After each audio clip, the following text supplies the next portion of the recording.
Hi, I'm Fazil Mila, editorial page editor of the Vancouver Sun.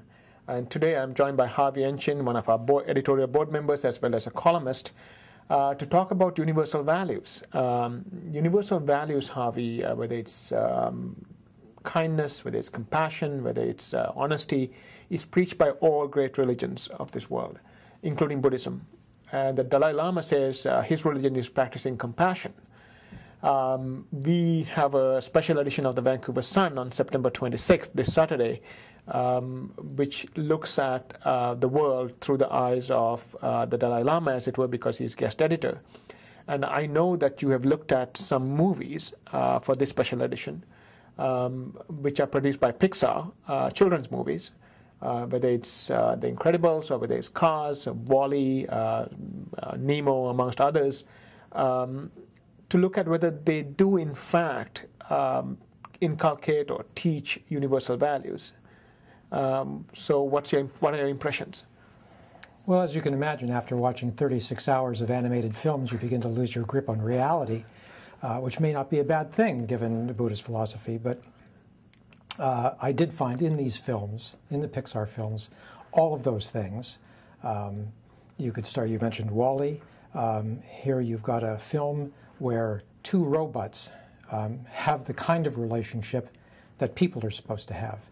The self-sacrifice, the devotion, commitment, and of course Wall-E also offers us some biblical allusion with a robot called Eve bringing life back to a spaceship, which also reminds us of the story of the white dove bringing the live twig back to Noah's Ark.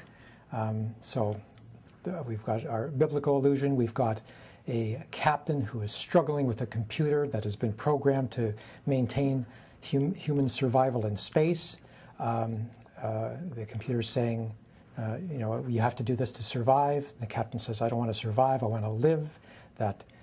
Which was a repudiation of the way they were living on the spaceship, people not connected to each other, and not living as human beings. We can then turn to, say, Nemo, the parental love, the friendship of all the fish in the tanks, right. And how they tried to protect Nemo and help him. And how to cooperate with each other. Absolutely. In Cars, we have the sin of hubris, the message that slow down and smell the roses, and that winning isn't everything. What else have we got? So the East does meet the West in that sense, in these movies. Most assuredly. And do you think they're successful, in inculcating this message? Because, I've got young kids and, heck, I've watched these movies 20, 30, 40 times, just like you. So the question is, do you think they're effective at getting the message across to the kids? Well, I think the kids do get it at some level because they do identify with the protagonists.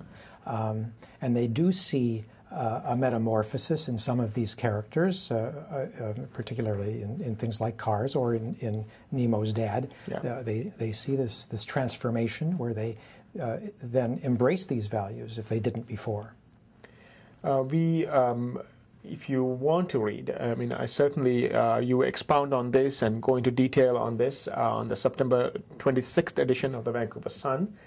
So please do pick up a paper at the newsstand if you're walking by, because there is that story and much, much more, a paper which is edited by the Dalai Lama as a special issue of the Sun on September 26th.